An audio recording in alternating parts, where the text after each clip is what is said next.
আসসালামু আলাইকুম। আশা করি সবাই ভালো আছেন। আজ আমরা তৈরি করব ভাপা পুলি পিঠা।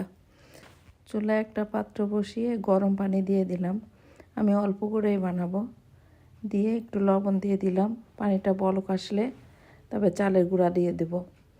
আর হালুয়াটা আমি বাসায় বানিয়ে ফেলেছি, ওটা দেখাইনি। আমি এর আগেও বানিয়েছিলাম গত শীতে, ওটা দেখিয়েছিলাম। নারকেল, গুড়, দুধ এগুলো দিয়েই বানাতে হয়। কারণ আমি দেখিয়েছি আগের বার, এই জন্য ওইটা বানানো দেখায়নি, শুধু পিঠাটা আপনাদের সাথে শেয়ার করতেছি। চালের গুঁড়াটা পানি দিয়ে ভালো মতো বলক তুলে তারপরে দিয়ে ঢেকে রাখতে হয় কিছুক্ষণ। ঢেকে রাখলে তখন ভাপটা একদম বসে যায়, সিদ্ধটা খুব ভালো হয়, তখন আর ফাটে না, পিঠাটাও ফাটে না, আবার রুটি বানাইলেও ফাটে না। আমার পানি একটু কম হয়েছে, তাই আমি গরম পানিটা দিয়ে দিয়েছি।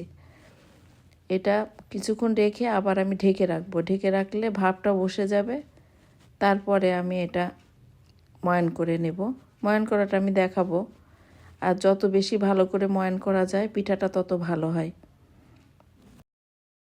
আমি এখন সুন্দর মতো ময়ান করে নেব। অনেক গরম তো একটু কষ্ট হচ্ছে, তবুও গরম গরম করলেই বেশি ভালো হয়, যার জন্য গরম গরমই আমি ডোটা ময়ান করে ফেলেছি ভালো মতো করে। না হলে দলা দলা হয়ে যায়, তখন আর পিঠার চেহারাটাই নষ্ট হয়ে যায়, যার জন্য যে কোনো জিনিস তাড়াতাড়ি করলেই ভালো। এখন আমি একটা একটা করে গোল গোল করে নিয়ে বাটি বানিয়ে নেব। এই পিঠাগুলো আপনারা কিভাবে বানান অবশ্যই আমাকে জানাবেন। আমাদের দেশের বাড়ি এইভাবেই বানাই। প্রথমে বাটি বানিয়ে নিয়ে এরপরে এর ভিতর হালুয়া ঢুকিয়ে পরে ভাপে দিতে হয়। খেতে কিন্তু অনেক মজা, আমার কাছে অনেক মজা লাগে এই পিঠাটা, যার জন্য এই পিঠাটাই আমি বানিয়েছি। আরও বানিয়েছি, আপনাদের সাথে এবার শেয়ার করা হয় না এই পিঠা, আবার বানাইলে আপনাদের সাথে শেয়ার করব। আর আমরা দুইজন মানুষ তো, মা ছেলে, ওই জন্য অনেক বেশি পিঠা বানানো লাগে না, অল্প বানাইলে আমাদের দুইজনাই হয়ে যায়।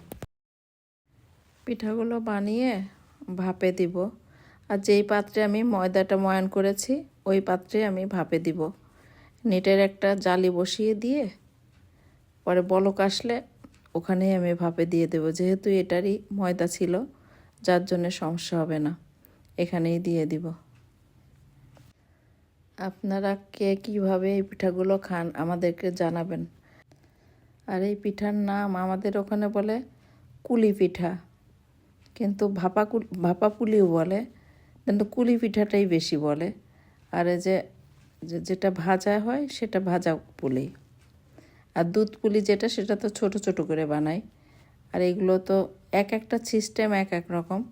আমরা এই পিঠাটা এইভাবেই খাই। আপনাদের এলাকায় কে কীভাবে খায় অবশ্যই আমাকে জানাবেন।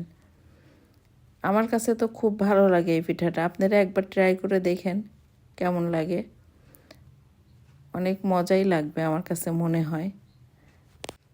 একইভাবে সব পিঠাগুলো আমি ভাপ দিয়ে নিব। যেহেতু আমার পিঠার পরিমাণ অনেক বেশি ছিল না তো, তাই আমি পুরাটুকুই দেখিয়ে ফেলেছি, কারণ অল্প পিঠা তো, এর ভিতরে আর কাটছাট করলে একেবারে হয়ে যায় ছোট ভিডিও, যার জন্যে পুরাটাই দেখিয়ে ফেলেছি। আমার ভিডিওগুলো আপনাদের কাছে কেমন লাগে, যদি ভালো লাগে অবশ্যই আমার সাথে থেকে যাবেন।